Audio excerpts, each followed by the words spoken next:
අයියෝ මෙයාලගෙන් නම් මේ ආත්මේ කිසිම බේරුමක් නැහැ. හදන පැලේ රස බලන්න එනවා. ඉතින් 4-5 දෙනා නම් අනිවාර්යයෙන්ම ගුවන්ගත කරනවා. මොනවා කරන්නද? එයාලා ජීවත් වෙන්න එපා. එයාලා ජීවත් වෙන්නේ කියලා හැමදාම විදිහට මගේ පැල ටික කෑවොත් මට තමයි ජීවත් වෙන්න විදියක් වෙන්නේ. අද වීඩියෝ එකෙන් ඔයාලට බලන්න වෙන්නේ මං අද මොනවාද කළේ කියලා. ඉතින් මේ තමයි මගේ මෙතන වැරයිටිස් කීපයක්ම තියෙනවා. ඉතින් මේ ටික මම හදන්නේ අද ෂොප් එකකට ගිහින්ලා දාන්න සේල් කරන්න. ඉතින් ඔයාලට ඔන්ලයින් ගෙන්න ගන්න ඕනි නම් පුළුවන් ඔන්ලයින් උත් මේවා ඕඩර් කරලා ගෙන්න ගන්න. මේට අමතරව ඇන්තෝරියම් වර්ගත් ඕනි නම් ඔයාලට පුළුවන් ඕඩර් කරලා ගෙන්න ගන්න. තව මෙන්න මේ වර්ගයේ අයත් ඉන්නවා මෙහෙ ඕනි තරම්. තව කූඩැල්ලොත් ඉන්නවා.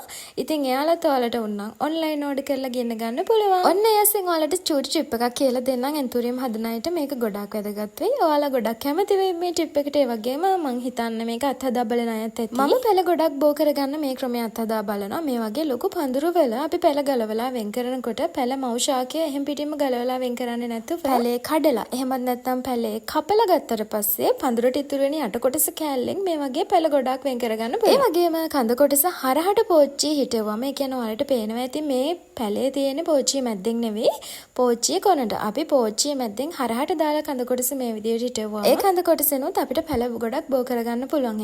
මේවා මේ කවුරුත් කියලා දෙන ඒවා නෙමෙයි. ඇන්තෝරියම් හදන ගොඩාක් දෙනෙක් රහසින් කරන දේවල්. ඉතින් ව්‍යාපෘතිත් එක්ක සම්බන්ධ වෙලා ඉන්න කට්ටියට එහෙම තමයි මම මේක කියලා දෙන්න ගොඩක් වැදගත් වෙයි කියලා හිතලා. මොකද දැනට වෙළඳපොළ පවතින ඉල්ලුමට සරිලන සැපයුමක් දෙන්න බැරි නිසා ඔයාලා අපිට හදලා දෙන පැල එකක් ගානේ අපිට මහා මෙරක් වටිනවා. ඉතින් ඔයාලා try කරලා බලන්න. ඔයාලා ළඟ තියෙනවා නම් මේ විදිහට පඳුරු ගහපු ඇන්තෝරියම් මේ විදිහට කඳ කොටස කෑල්ල කඩලා වෙන් කරලා අරගෙන හිටවන්න. එතකොට ඔයාලට පැල ගොඩක් බෝ කරගන්න පුළුවන්. මේ කෑල්ලත් අපිට පැලයක් විදිහට ගන්න පුළුවන්. ඒ වගේම තමයි ඉතුරු වෙන කඳ කොටසෙන් එන පැලත් අපිට පැල විදිහට ගොඩක් ප්‍රමාණයක් ඉක්මනටම බෝ කරගන්න පුළුවන්. ඉතින් ඔයාලත් පැල හිටවන එක ගැන මල් පැල ඇන්තෝරියම් පැල හිටවන එක ගැන ඉන්ට්‍රෙස්ට් නම් ඔයා තාමත් මගේ channel එක subscribe කරලා නැත්නම් දැන්ම subscribe කරන්න. ඒ වගේම කලින් දාපු වීඩියෝස් උත් බලන්න. ඔයාලට වටින ලස්සන වීඩියෝස් ගොඩක් මම දාලා තියෙනවා මගේ channel එකේ.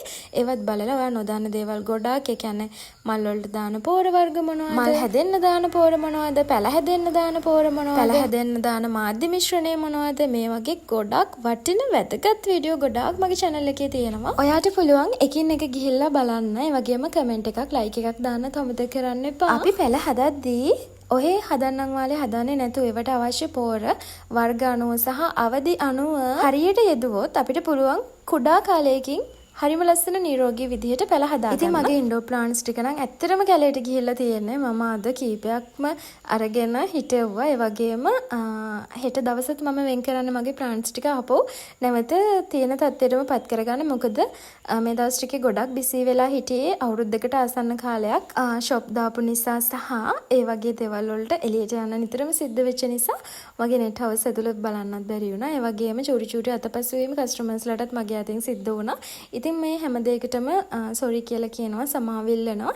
ඊට අමතරව මගෙත් එක්ක හරිම විශ්වාසයෙන් හැමදාම ප්ලාන්ට්ස් ගන්න හැමදාම පෝස්ට් එකක් දාන්නේ නැතුවත් මට නංගි මෙන්න මේ ප්ලාන්ට් එක ඕනි කියලා ඉල්ලන ඩේලි කස්ටමර්ස්ලාට අක්කලාට නංගිලාට ඉතින් ස්තුතියි මං ගැන තිබ්බ විශ්වාසයට. හැමදාම ඔයාලගේ ආශිර්වාදය තමයි මගේ සතුට සහ මගේ සාර්ථකත්වය. ඉතින් ඔයාලා හැමෝටම ගොඩාක් ස්තුතියි. ඒ වගේම ගොඩාක් ආදරේ කියලා කියන්න ඕනේ මේ වීඩියෝ එකේ. ඉතින් ඔන්න ඔය ටික කියන්න තමයි මේ චූටි වීඩියෝ එක කළේ. ආයම ඉක්මනටම ලස්සන වීඩියෝ එකකින් අපි හම්බ වෙමු.